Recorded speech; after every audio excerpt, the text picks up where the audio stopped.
প্রতিদিন শোনেন, কিন্তু ইমাম অর্থ কয় না। আমাদের দেশের 12 আনা ইমাম আরবির অর্থ পারে না দেখে তারপর কমিটির লোক মোতাল্লি মুক্তাদি কয় এরা আল্লাহর ওলি, কি মোত্তাকি মানুষ। আর আমরা আরবির আনা অর্থ বুঝাই দিতে কয় এরা রাজাকার জঙ্গি। মসজিদে 3টা বক্তব্য হয়, এর উপর রাজনৈতিক বক্তব্য পৃথিবীর কোথাও কোনো বক্তা দেয় না। মসজিদে প্রতি শুক্রবারে সানি খুতবা 3টা বক্তব্য। 1 নম্বর হলো রসুলের একটা হাদিস, 2 নম্বর রসুলের একটা হাদিস, 3 নম্বর হলো আল্লাহর কোরআনের আয়াত। এত দামি বক্তব্য, এই 3টা বক্তব্য মানুষকে বুঝে দেওয়া হতো, ওই আমার বয়তুল মোকাররমের ইমাম বলে দেওয়া লাগতো না। ভাইরা আমার, ইন্নাল্লাহ ইয়া'মুরু বিল আদলি ওয়াল ইহসান, নিশ্চয় আমি আল্লাহ আদেশ দিচ্ছি, হুকুম দিচ্ছি, আইন জারি করছি। ও দুনিয়ার মানুষ, আদলি, আদল শব্দের অর্থ হলো ন্যায় বিচার, জাস্টিস। তুমি ন্যায় বিচার কায়েম করো। ইন্নাল্লাহ ইয়া'মুরু বিল আদলি ওয়াল ইহসান, ইহসান শব্দের অর্থ হলো সমান সমান, মধ্যম পন্থা। কোন রকমের অবিচার হবে না, কারোর উপর পক্ষপাতিত্ব হবে না। ন্যায় বিচার কায়েম করো। বলুন তো, ন্যায় বিচার কি বাড়িতে কায়েম হবে না? সন্তান 1 বিঘা জমি পাবে, মেয়ে পাবে কতখানি? 10 কাঠা। সন্তান 1 বিঘা, মেয়ে 10 কাঠা। যদি ভাই বা বাবা যদি মেয়ে সন্তানকে যদি ফাঁকি দেয়, 10 কাঠার টাকা যদি 5 কাঠা দেয়, ওই বাবা আদল থেকে দূরে সরে গেল। আমার নবী বলেছেন, মান কাতা মেরা সাহু কাতা আল্লাহু আব্দি, যে ব্যক্তি অংশীদারিত্ব থেকে কাউকে ছাড় দিল, বাদ দিল, কাট দিল, আমি নবী বলে দিচ্ছি বান্দার তালিকার থেকে তার নামটা আল্লাহ কেটে দিল। বুনক ফাঁকি দিচ্ছে, মেয়ে ফাঁকি দিয়ে বেটার জন্য বাড়ি করিচ্ছে, বাসা করিচ্ছে, জমি কিনিচ্ছে, সব করিচ্ছে। বিটির কাছে গেলি মাথা খারাপ। ই যদি হজরে আসওয়াদ পাথর গিলেও খায়, কথা কয় না কেন? কোনো লাভ হবে না। কারণ খুতবাত বলা হচ্ছে, খুতবাত যদি এই আদল শব্দের অর্থ ইমাম আমরা আসল ব্যাখ্যা করতাম, একটা মুসল্লি, একটা মুক্তাদি তার সন্তানদেরকে, কন্যাদেরকে ফাঁকি দিতে পারতো না। আদলি ওয়াল ইহসান, এতে 2টা কারবার। একটা হলো ন্যায় বিচার, আর একটা হলো ইনসাফ ভিত্তিক সমাজ কায়েম করতে হবে। ন্যায় বিচার যদি সমাজে থাকতো, ব্যক্তি বাড়ির থেকে শুরু করে পরিবার থেকে কোর্ট, সুপ্রিম কোর্ট পর্যন্ত যদি ন্যায় বিচার থাকতো, জামাতের একটা লোক ফাঁসি দিতে পারতো না। টাকা দিয়ে সাক্ষী নিয়েছে, সাক্ষী দেওয়াচ্ছে, সেই সাক্ষী ধরে লেদা ভারত থুয়েছে। এই কথা বল না, মুই আবার সাইদি যেদিন মাটি হচ্ছে সেই দিন আবার জানাজা দেখা করছে যে আমি আসছি সুগুরঞ্জন বালি। না, আপনি মনে করেন না এই আদলের কি দাম? আল্লাহ রসুল বলছেন যে ন্যায়পরায়ণ শাসক কিয়ামতের দিন আরশের নিচে জায়গা পাবে। শুধু শাসক নয়, 7 প্রকার ব্যক্তি আরশের নিচে জায়গা পাবে। তার 1 নম্বর হলো আল ইমামু আদিলুন, ন্যায়পরায়ণ বাদশা। পুলিশ আমাকে ধরবার গেছে, তখন কাগজ নাই, কিচ্ছু নেই, করছে হুজুর চলেন। এই বগুড়া হচ্ছে আপনার ফাপড় ইউনিট তাও ধরে নিচ্ছে। কে ভাই কি ওয়ারেন্ট দেখান? করছে না, কিছু নাই, এটা উপরের নির্দেশ। সেদিনকে আমার বাড়ির 2 জন হচ্ছে বিয়ে পড়ে নেওয়ার জন্য। আমি কোথা উপরের নির্দেশ, বিয়ে পড়ানো যাবে না। কি ভাই, তোরা দেখো উপরের নির্দেশ দিছিল, কতক্ষণ টাকা পাল্টি খাওয়ার লাগবে এইবার। কতক্ষণ? এইটা আমার এই ভাই, শ্রদ্ধ ভাই, ইনি আমার বাসায় গেছিলেন। এনার স্ত্রী আছে, বয়স্ক স্ত্রী ধরেন, কিন্তু ওনার স্ত্রীর মাথার 1.5 হাত চুল আছে। কয় হাত? উকুন আছে, খুকসি আছে, অ্যালার্জি আছে, চুলকে মাথা শেষ। বউ একে শুকিয়ে গেছে, কোনো টাকা খরচ করে ভালো হয়নি। এখন ওনার এক রিলেটিভ আছে, বলেছে মুরব্বী আপনি 5টা টাকা দেন তো, আমরা 10 মিনিটের মধ্যে ভালো করে দেবো আপনার ওই স্ত্রীর বেদি। তোর 5 লাখ ফুরেছি, কিছু হয়নি, মরণ পর্যন্ত ছুঁয়ে আছে, তুই 5 টাকা দিয়ে কী করবে? কোথাও আপনি দিয়ে দেখেন। 5 টাকা দিছে, থানার মোড়ের ওই দোকান হচ্ছে বেলেট কিনে যাচ্ছে। বেলেট নিয়েছে, ওনাকে বলছে আপনি মাথার চুলটা কামিয়ে দেন তো। কামিয়ে দিচ্ছে, উকুন গেছে, খুকসি গেছে, চুলকানিও গেছে। তখন করছে ভালোই তো, তোমার বুদ্ধি শুনে আর 7 দিন হচ্ছে বা আর মাথাও চুলকায় না, কিছু হয় না। তখন ওই আত্মীয় বলেছে আপনি তো আরো 6 মাস আগে মাথা কামে দিলেন নি, একদিন 1.5 হাত চুল বড় হলো নি। তো এটা মাথার যদি এই ব্যারাম হয় তাহলে আর ওষুধ কি? বেলেট বেলেট এর ওষুধ কি? তার বাংলাদেশে একটা মাথা আছে না, সে মাথার নাম কি? সবই কয় না মারে। বাংলাদেশের মাথার নাম কি? ঢাকার যে মাথা আছে সেটা কি? সংসদ। ওই সংসদের চুলকানি, খুকসি, উকসি, দুনের অ্যালার্জি হয়ে আছে। ও কি বেলেট দিয়ে কামিয়ে ফেলে দিল এইবার? একবারে নাইয়া করে ফেলে দেবো।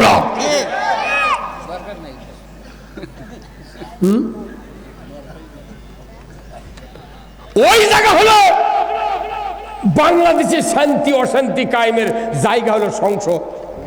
ওখানে বলা হচ্ছে আগামী বিকাল 5টার থেকে মহান জাতীয় সংসদের প্রথম অধিবেশন উদ্বোধন হবে, শুরু হবে। মহান জাতীয় সংসদ, যেটা মহান বলুচ্ছু সেটি মমতাজ গান কয় গেরা। আমি দেখেছি ফেসবুকে যে যখন মমতাজ গান করতে অনেক নেতা মন্ত্রী ইনকে টেবিল চাপড় আছে। আমার আল্লাহ বলেছেন ইন্নামাল মুমিনুনা আল্লাযীনা ইযা যুকিরাল্লাহ ওয়াজিলাত কুলুবুহুম ওয়া ইযা তুলিয়াত আলাইহিম আয়াতুহু জাদাতহুম ঈমানাও ওয়া আলা রাব্বিহিম ইয়াতাওয়াক্কালুন। নিশ্চয় যারা মুমিন এই মুমিনের সামনে যখন আল্লাহর নাম উচ্চারণ হয়, আল্লাহর কথাগুলি বলা হয়, আল্লাহর কথা যখন কানে পড়ে, অজিলাত কুলুবুহুম, অন্তর থরথর করে কেঁপে ওঠে। এমন মুমিনের সামনে যদি কোরআনের আয়াত তেলাওয়াত করে মুমিনদেরকে বুঝাইয়া দেওয়া হয়, আল্লাহর ইজ্জতের কসম, আল্লাহ বলেছেন মুমিনের গতি যখন জান্নাতের দিকে, ইসলামের দিকে, কোরআনের দিকে ধাবিত হয়, আমি আল্লাহ ওই রকম মুমিনের অন্তরে ঈমানকে বাড়িয়ে দেই। কোরআন শুনলে ঈমান বাড়ে। কার কথা? মানুষের ঈমান না বাড়ার কারণে, মানুষের ঈমান যাতে বাড়তে না পারে, শক্তি যাতে অর্জন করতে না পারে, এই জন্য গত 16 বছর অনুমতি ছাড়া সভা হয়নি। ওর কি আসল টার্গেট হলো যে মানুষের কোরআন শুনলি তো জেগে দেবি, অতএব অনুমতি দেবো, জিটি দেওয়া দরকার সেটি দেবো না। কত কোটি সভা বাংলাদেশে হয়নি জানেন আপনি? কত কোটি। এখন ফকিন্নিও সভা করছে, এবার ফকিন্নি 4 বার করে করছে। কি কোনো বাধা আছে? দেশ তো এই মসজিদ কি আর একখান তুলে লেসে করছেন? এটি 60 বছর হলে এই মসজিদ আছে, এটি সভা হয়নি। কথা কর। তাহলে দেখেন, একটা নির্বাচিত সরকার জনগণের কাছে ওয়াদা দিছিল যে আমরা দেশের শান্তি কায়েম করব। সবাই শপথনামা পাঠ করেছে, দেশের সম্পদ আমরা কোনো আত্মসাৎ করিব না, জনগণের স্ব অধিকার দোর গলায় পৌঁছে দেব। এটা শপথ করছে একদিন, আর 16 বছর খাসে। আর মুমিনের শপথ কি? মুমিনের শপথ প্রতি রাত্রে বেতেরে নামাজের পর দোয়া কুনুত যখন পড়ে তখন প্রতিদিন রাত্রে মুমিনের শপথনামা পাঠ করা লাগে। এই জন্য আল্লাহ কাছে যে নামাজি যদি মানুষ হয় তাহলে ফায়সা অশ্লীল কাজের থেকে সে দূরে থাকে, আর এই নামাজি মানুষকে অন্যায় থেকে বাঁচাতে পারে। এই জন্য আল্লাহ বলছেন নামাজ কায়েম করার দায়িত্ব কোনো জনগোষ্ঠীর নয়, কোনো বাপের নয়, কোনো মায়ের নয়, তবলিগের নয়, জামাতের নয়, আওয়ামী লীগ, বিএনপি, জাতীয় পার্টি, কারোর শক্তি নাই। নামাজ কায়েম করবে। নামাজ কায়েম কে করবে? কোরআনকে বলতে হবে। কথা ঠিক কিনা? আমাদের দেশে নামাজি বেশি না বেনামাজি বেশি? হ্যাঁ, তুই এতদিন বক্তৃতা কি হলো? হ্যাঁ না, 1,20,000 পীর আছে, 3 কোটি জাকের আছে, 2 কোটি 4 লাখ তবলিগের লোক, 8,20,000 মাদ্রাসার শিক্ষক শিক্ষিকা, 5,12,000 মসজিদ, এক একটা মসজিদে 3 জন করে খাদিম আছে, মুয়াজ্জিন আছে, খতিব আছে, তার পেশ ইমাম আছে। সারা বাংলাদেশে কত 25,11,974 জন হাজিয়ার হাজার নিয়ে আছে। এতগুলা ভালো ভালো লোক আছে, তারপরে বাংলাদেশে বেনামাজি কেন বেশি হলো? কারণ নামাজ কায়েমের পক্ষে কোনো আইন বাংলাদেশে নাই। নামাজ কায়েম যদি হয়ে যায়, এই নামাজ কায়েম হয়ে গেলে বাবার মৃত্যুর পর সন্তান দোয়া করবে, বাবার কবর আল্লাহ জান্নাত করে দেবে। বলুন আমিন। আমার ভাইরা আল্লাহকে বলেন, আল্লাহ বলুন তো কে নামাজ কায়েম করবে? সাথে সাথে কোরআন বলে, ও দুনিয়ার মুমিন বান্দারা, তোমরা কোরআন খোলো। কোরআনের ভেতরে সূরা আল হজ 41 নম্বর আয়াত আল্লাহ বলেছেন, আল্লাযীনা ইম্মাক্কান্নাহুম ফিল আরদ আকামুস সালাতা ওয়া আতাউয যাকাতা ওয়া আমারু বিল মারুফ ওয়া নাহাউ আনিল মুনকার ওয়া লিল্লাহি আকিবাতুল উমুর। জোরে কন্না মারহাবা। আল্লাহ নিজে বলেছেন, ও মুসলমান, যদি তুমি সরকার হও, প্রধানমন্ত্রী হও, তুমি যদি প্রেসিডেন্ট হও, রাষ্ট্রপতি হও, তোমাকে 4টা আইন চালু করতে হবে। 1 নম্বর নামাজের আইন, 2 নম্বর যাকাতের আইন, 3 নম্বর ন্যায়ের আদেশ, 4 নম্বর অন্যায়ের নিষেধ। এই 4টা বিধি যদি পৃথিবীর জমিনে কোন সরকার চালু করে, কেন বা চালু তুমি করবে না? কারণ আল্লাহ বলেছেন, ওয়ালিল্লাহি আকিবাতুল উমুর, আমার পক্ষ থেকে সবচেয়ে বড় ধরনের একটা আদেশ সরকার তোমাকে আমি দিয়ে দিলাম। সরকারের আদেশ যারা মানে না, এই কথা বল না। আচ্ছা, এই আয়াত আমি জীবনে আবুল কালাম আজাদ, কারি, গোলাম মোস্তফার থেকে শুরু করে যত মানুষ এই স্বাধীনের পর থেকে সংসদে তেলাওয়াত করছে কোরআনের আয়াত, এই আয়াত জীবনে আমি তেলাওয়াত করে সংসদে শুনিনি। এই কথা বল, এই আয়াত কেন তেলাওয়াত করেনি? যারা তেলাওয়াত শুনবি ওরা বাঁচা দেশে কোন আয়াত করলে আমাকে সিয়ারও ধাক্কা লাগবে না। কথা কথা বারে এই আয়াতের ব্যাখ্যাও রেডিও টেলিভিশনে কোনোদিন করেনি। ওগুলো করে কি, ওই সিভিট মার্ক আয়াত, যেগুলো মারলে মানুষের কেউ খেপবে না, ওই কয়টা দিয়া বাংলাদেশ চলেছে। নো, আমার আল্লাহ বলছে সরকারকে আমার পক্ষ থেকে সবচেয়ে বড় ধরনের একটা আদেশ দিয়ে দিলাম। আল্লাহু আকবার। সরকারের আদেশ কি?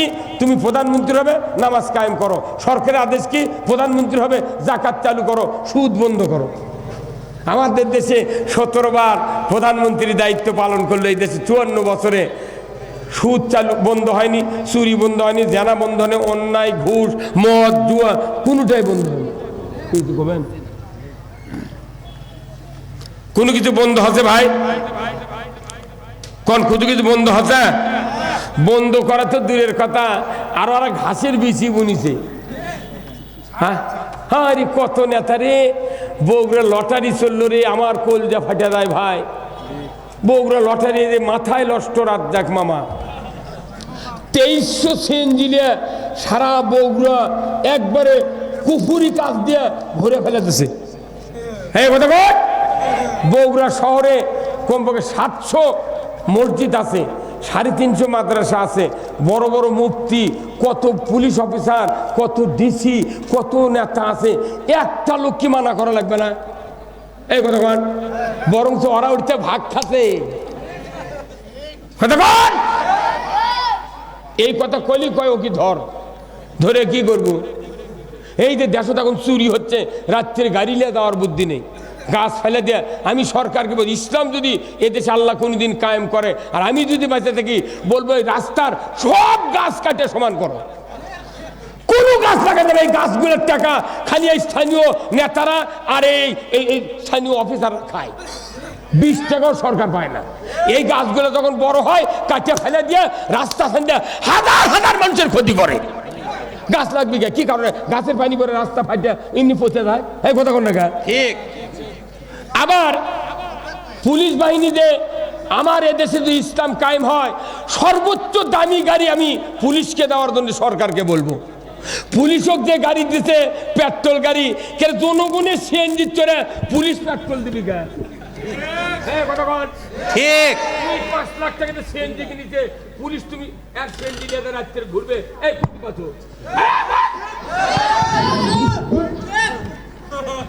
সরকারের দুর্বলতা। সরকার যদি পুলিশকে এমন ভিআইপি গাড়ি দিত যেখানে বন্দুকের গুলি ঢুকবে না, এমন গাড়ি দিবে, পুলিশগুলা 4-5 জন পুলিশ পুরো থানা খালি গুড় গুড় করে দৌড়বে।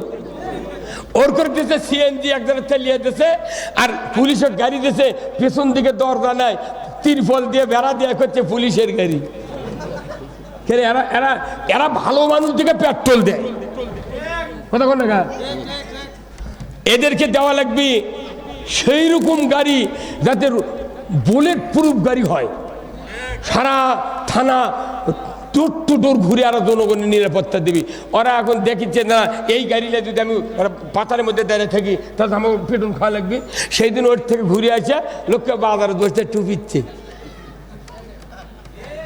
এই যে আমরা তো সবার থেকে আসি, রাস্তার খালি তিনটা জিনিস থাকে, বক্তা, কুত্তা আর পুলিশ, কতক্ষণ না এটা কষ্ট না? জাতির যারা নিরাপত্তা দেয় তাদেরকে দামি গাড়ি দিতে হবে। জনগণ হাজার হাজার গাড়ি চালাচ্ছে, জনগণের গাড়ি যদি কেউ কেনে সরকার ট্যাক্স নেয় 4 গুণ বেশি। আর সরকারি যেগুলো অফিসাররা গাড়ি চালায় মাত্র 42 টাকা 300 টাকা হচ্ছে ওই আপনার যে রোডের ওগুলো ট্যাক্স টটে, তারপরে যে আপনার ফিটনেস এগুলো মাত্র 42 টাকা। এরশাদ সরকার সময় একটা 5-এর নামি ছিল, তার টাকা জমা দেওয়া লাগছে 42 টাকা। আর আমি গাড়ি কিনবার গেলে দেওয়া লাগে 78,000। এই কতক্ষণ এগুলো হচ্ছে অফিসার, এগুলো অফিসার দূর করতে হবে ইসলাম দিয়ে। আর পুলিশ বাহিনী দেব সেই গাড়ি, দোতলা গাড়ি হবে। কি গাড়ি? পুলিশের থাকা লাগবে দোতলা গাড়ি। সারা নন্দীগ্রাম, সারা শেরপুর ডোর টু ডোর ঘুরবে, তাদের নিরাপত্তার ব্যাপারে কোনো ঘাটতি থাকবে না। কোন সাহসে তুমি মন্ত্রীর গাড়ি, প্রধানমন্ত্রীর গাড়ি তুমি বুলেট প্রুফ গাড়ির চড়ে ঘোরো, আর যে যারা জাতির নিরাপত্তা দেয় তার উপর তুমি ত্রিপলের গাড়ি দিতে পাতো কি? তুমি হ্যাঁ, আর আমাকে কাছে চুরি হয়, পুলিশ দেখা, পুলিশের দেখার টাইম নাই, পুলিশ যে তুর্কে থানাতে আছে এই ভাগ্যি। আমি 4 মাথাতে একদিন গভীর রাত্রে যাচ্ছি ভোট সবার ঠাকুরগাঁও থেকে আসে, দেখি কয়েকজন পুলিশ আমাকে দেখে চিনবার কথা, আমাকে তো সবাই চেনে। আমি বললাম ভাই এই যে কুয়াশা 4 হাত দেখা যায় না, আপনার কষ্ট করেছি সিএনজির মধ্যে বসে আছেন, আমি একটা কথা বলবো, বলেন। আমি বললাম ভাই এই সময় তো আপনার মা ওকে আমি গাড়িতে করে নিয়ে এসে দেখায় যে আপনার ছেলে দেখেন কুয়াশার মধ্যে কিভাবে বসে আছে।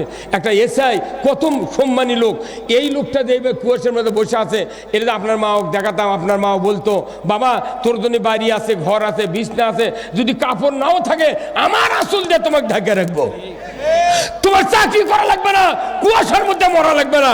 এই কথা করছি, ওই পুলিশ আঁকি কান্দে উঠছি, করছে হুজুর 18 বছর চাকরি করছে হুজুর, এখনই এমন কথা কেউ কয়নি। তাহলে আমাদের কি হচ্ছে, কোনো সেক্টরে কোনো নিরাপত্তা নেই আছে। আর আমরা বক্তৃতা করে কি কর্ম, নামাজ রোজা এক যা হচ্ছে বক্তৃতা হচ্ছে, এখন এদেশে ইসলাম কায়েম করা লাগবে। কেন কায়েম করা লাগবে? যত ইবাদত আছে ইসলাম না মানলে একটাও কবুল হবে। আমার আল্লাহ কোরআনে বলছেন ওমাই ইয়াবতাগি গায়রাল ইসলামি দীনান ফালাই ইউকবালা মিনহু ওয়া হুয়া ফিল আখিরাতি মিনাল খাসিরিন। আমার আল্লাহ বলেছেন ও পৃথিবীর মানুষ, তোমরা যদি ইসলাম ছাড়া অন্য কোনো জীবন ব্যবস্থা গ্রহণ করো, তার আন্ডারে সন্তুষ্ট চিত্তে যদি ইবাদত বন্দেগী শুরু করে দাও, আমি রব্বুল আলামিন বলে দিচ্ছি ইউকবালা মিনহু, তোমাদের কাছ থেকে একটাও ইবাদত কবুল করা হবে না, বরং আখিরাতে তোমরা ক্ষতির ভিতর পরিগণিত হবে। মানুষের তৈরি করা জীবন ব্যবস্থা হলো এর ওয়ারেন্টি গ্যারান্টি নেই। আপনি একটা ফ্যান কিনবে দেবেন, ফ্রিজ কিনবে দেবেন, মাত্র একটা বল যদি কিনবেন দেন, বল তাও তার দোকান কয় ভাই এর ওয়ারেন্টি আছে, কথা মনে গা এর ওয়ারেন্টি গ্যারান্টি আছে, করছে না ভাই নাই, এটা কাটে গেলে ফেরতও পাবেন না, লিয়ে যান। তাহলে ওয়ারেন্টি গ্যারান্টি ছাড়া আপনি যদি জিনিস না কেনেন তাহলে ওই জিনিস কেনা না কেনা সমান। তাহলে ওয়ারেন্টি গ্যারান্টি দিয়ে যদি আপনি কাপড় কেনেন, তাহলে আপনি জীবন ব্যবস্থার ওয়ারেন্টি গ্যারান্টি নাই, সেগুলো মানে আপনি জান্নাতে দেবেন, বুদ্ধি দিতে কে? আল্লাহর দেওয়া জীবন ব্যবস্থা ছাড়া ওয়ারেন্টি গ্যারান্টি কোন জীবন ব্যবস্থা নাই। কি গ্যারান্টি যে তুমি এই জীবন অবস্থা মানবে, মানার চেষ্টা করবে? যতদিন তুমি বাঁচে থাকবে যদি চেষ্টা করতে পারো, আমি আল্লাহ তোমাকে জীবনের গুনাহ মাফ করে দে, তোমাকে জান্নাত দেবো। ওয়ারেন্টি আছে, গ্যারান্টি আছে।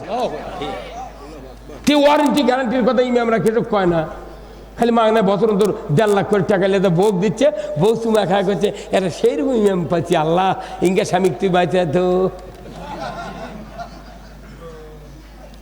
ওয়ারেন্টি গ্যারান্টি সহকারে আমার আল্লাহ বলেছেন, কুল ইন কুনতুম তুহিব্বুনাল্লাহ ফাত্তাবিউনি ইউহিব্বুকুমুল্লাহ ওয়া ইয়াগফিরু লাকুম যুনুবাকুম ওয়াল্লাহু গফুরুর রহিম।